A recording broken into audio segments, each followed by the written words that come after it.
चला, आज आपण तुमच्या इंग्लिशच्या पुस्तकातील एक खूप छान कविता ट्राय अगेन चा इंग्लिश वर्कशॉप सोडवणार आहोत. So, let's start with our first question. Question number 1 is, the following anagrams contain words or phrases from the poem. Guess and write what they are. आता anagrams म्हणजे काय? So simple.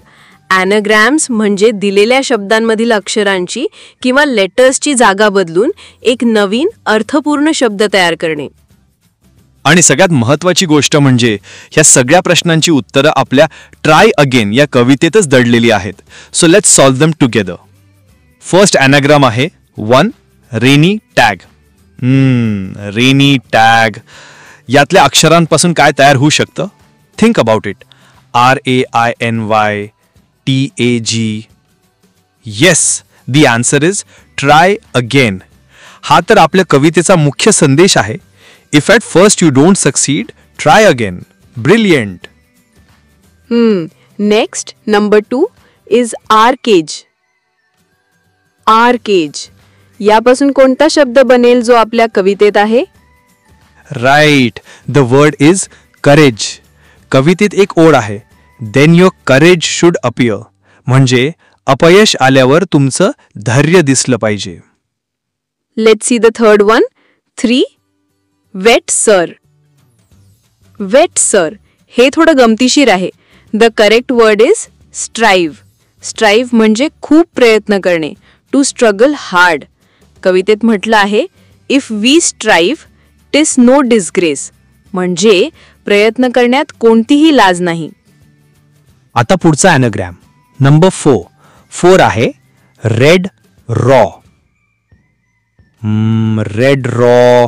What could it be? Yes, it's reward. Time will bring you your reward. म्हणजे तुम्ही केलेल्या मेहनतीचं फळ तुम्हाला नक्की मिळेल. Now, number 5 is tap knees. हा थोडा ट्रिकी वाटू शकतो. Tap knees. The answer is a very important quality. It is patience. कवितेत कवी विचारतो, Why with patience may not you? म्हणजे संयम ठेवला तर तुम्हीही यशस्वी होऊ शकता. And the last one for this question, number 6. 6 is serve peer. Serve peer यातून कोणता महत्त्वाचा शब्द तयार होतो? The word is persevere. Persevere म्हणजे चिकाटीने प्रयत्न करत राहणे, हार न मानणे. For if you will persevere, you will conquer, never fear. Fantastic. आपण पहिला प्रश्न खूप छान सोडवला. आणि मित्रांनो, जसं ट्राय अगेन ही कविता आपल्याला चिकाटीने प्रयत्न करायला शिकवते, आम्ही सुद्धा तुमच्यासाठी असे छान आणि उपयुक्त व्हिडिओ बनवण्यासाठी खूप मेहनत करत असतो. तुमचं एक लाईक, एक शेअर आणि सबस्क्रिप्शन आम्हाला खूप प्रोत्साहन देतं. तर प्लीज या व्हिडिओला लाईक करा, तुमच्या मित्रांसोबत शेअर करा आणि चॅनलला सबस्क्राईब करायला विसरू नका. Great. Now let's move to question number 2. The question is, pick out lines that convey the following from the poem. So, what do we have to do here? इथे काही सोपी वाक्य म्हणजे सिंपल सेंटेन्सेस दिले आहेत. आपल्याला कवितेतून म्हणजेच पोएम मधून अगदी तसाच अर्थ असणारी ओळ म्हणजे लाईन शोधून काढायची आहे. It's like a treasure hunt in the poem. Ready? Let's start. First statement is, if you keep trying without a doubt, you shall win.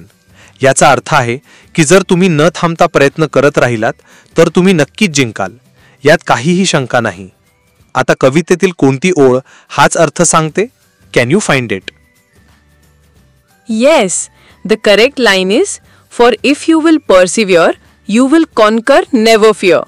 Persevere म्हणजे सतत प्रयत्न करणे, टू कीप ट्राईंग, आणि कॉन्कर म्हणजे जिंकणे, to win. So this is the perfect answer. Now let's look at the second statement. B is, it is not shameful to struggle hard. म्हणजे कठोर परिश्रम किंवा संघर्ष करण्याची काहीही लाज बाळगू नये. This is a very important message. कवितेत या अर्थाची कोणती ओळ आहे? Think. Exactly. The answer is, if we strive, 'tis no disgrace. Though we do not win the race. इथे स्ट्राईव्ह म्हणजे टू स्ट्रगल हार्ड आणि नो डिस्ग्रेस म्हणजे नॉट शेमफुल. अगदी बरोबर. Great going. Let's move to the next one. C is when others can do the work, so can you if you keep trying patiently. याचा अर्थ आहे जेव्हा इतर लोक एखादे काम करू शकतात तेव्हा तुम्ही सुद्धा ते करू शकता, फक्त तुम्ही संयमाने प्रयत्न करत राहायला हवे. Which line from the poem gives this meaning? You got it right. The answer is all that other folk can do, why with patience may not you? इथे कवी आपल्याला प्रश्न विचारतो आहे की जे अदर फोक म्हणजे इतर लोक करू शकतात ते तुम्ही पेशन्स म्हणजे संयम ठेवून का नाही करू शकत. It perfectly matches a statement. And now for the last one in this question. D. When you fail in your first attempt, make another one. म्हणजे जेव्हा तुम्ही पहिल्या प्रयत्नात अयशस्वी होता तेव्हा दुसरा प्रयत्न करा. This is the main theme of our poem. ही ओळ तर तुम्हाला लगेचच सापडली असेल. Of course, the answer is if you fail at first, do not fear, try again. This line is the heart of the poem. If you fail in your first attempt म्हणजे if you fail at first आणि make another one म्हणजे try again. Perfect. चला आता आपण question number 3 solve करूया. The question is 3. Find from the poem the antonyms म्हणजे opposite words for the following. So, we have to find the opposite words म्हणजे विरुद्धार्थी शब्द. आपण ज्यांना मराठीमध्ये विरुद्धार्थी शब्द म्हणतो. So, we have to find the opposite words for the given words. आणि गंमत म्हणजे या सगळ्यांची उत्तरं आपल्या कवितेतच लपलेली आहेत. So, let's find them. First word आहे सक्सीड म्हणजे यशस्वी होणे. What is the opposite of succeed? कवितेतच उत्तर आहे. Yes, it's fail. So the correct pair is succeed opposite fail. Next word is punishment म्हणजे शिक्षा. When you do good work, you get a reward. So the answer is punishment opposite reward. The third word is courage म्हणजे धैर्य, हिम्मत. The opposite of courage is fear म्हणजे भीती. And the line in the poem is you will conquer, never fear. So the pair is courage opposite fear. Now for number 4. 4 is stop or quit. Stop or quit म्हणजे थांबणे किंवा सोडून देणे. याचा opposite word कवितेत कोणता आहे? It's a very powerful word. It is persevere. Persevere म्हणजे चिकाटीने प्रयत्न करणे. To stop quitting. So the answer is stop, quit, opposite, persevere. And the last one, number 5 is lose म्हणजे हरणे. The opposite is very easy. It's win. So the final pair is lose opposite win. Question number 3 was all about words, but question 4 is about ideas. Let's see what it is. Question number 4 is answer in your own words. याचा अर्थ कविता समजून घेऊन आपल्याला आपल्या शब्दात उत्तर द्यायची आहेत. It's about understanding the deep meaning of the poem. Let's begin. So, the first question is, what lesson should be kept always in mind? आपण नेहमी कोणता धडा लक्षात ठेवला पाहिजे? And the answer is, the lesson to always keep in mind is that we should never be discouraged by failure, but instead we must persevere until we achieve success. हे उत्तर कवितेच्या मुख्य संदेशावर आधारित आहे. The poem teaches us to persevere म्हणजे चिकाटीने प्रयत्न करत राहणे, and not be discouraged by failure म्हणजे अपयशाने खचून न जाणे. जसं कविता म्हणते, if at first you don't succeed, try again. Next question is B. What should someone who loses a race do? एखादी व्यक्ती शर्यत हरल्यास तिने काय करावे? The answer is, if we lose the race, it is no disgrace.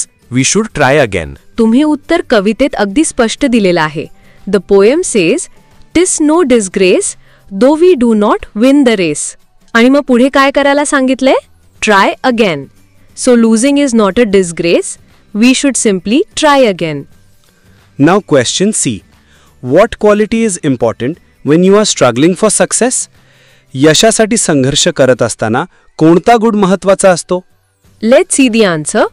According to the poem, qualities like patience, courage, and perseverance are very important when you are struggling for success. अगदी बरोबर. कवितेत या सगळ्या क्वालिटीजबद्दल सांगितले आहे. Then your courage should appear. Why with patience may not you, and if you will persevere, you will conquer never fear. या सगळ्या qualities success मिळवण्यासाठी खूप इम्पॉर्टंट आहेत. And the last one for this question, D. When can success have a greater value? When you get it easily or with difficulty? यशाचे मूल्य केव्हा जास्त असते, जेव्हा ते सहज मिळते की अडचणींनी मिळते? The answer is, success has a greater value when we achieve it after a great struggle and difficulty, rather than getting it easily. एकदम बरोबर. When success comes after a struggle, त्याची किंमत जास्त असते. The whole poem is about facing difficulty. Like, if you find your task is hard, hard work नंतर मिळालेला reward हा सहज मिळालेल्या यशापेक्षा नेहमीच मोठा असतो. Let's move on to question number 5. The question is, read the poem and fill in the web, choosing points from it. Okay, so तुमच्या स्क्रीनकडे बघा. आपल्याला एक वेब डायग्राम दिला आहे आणि सेंटरमध्ये लिहिलंय what leads to success.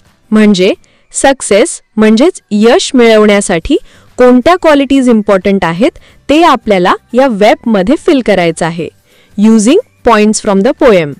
Simple आहे बरोबर. चला, let's check out the answer. या वेब डायग्राममध्ये सक्सेससाठी इम्पॉर्टंट असलेले टोटल 5 पॉइंट्स आपण लिहिणार आहोत. डायग्राममध्ये टॉपला आधीच दिला आहे ट्राईंग अगेन. आता पहिला एम्प्टी सर्कल बघूया. इथे येईल करेज. पोएमच्या फर्स्ट स्टॅन्झ हाधेच लाईन आहे, then your courage should appear.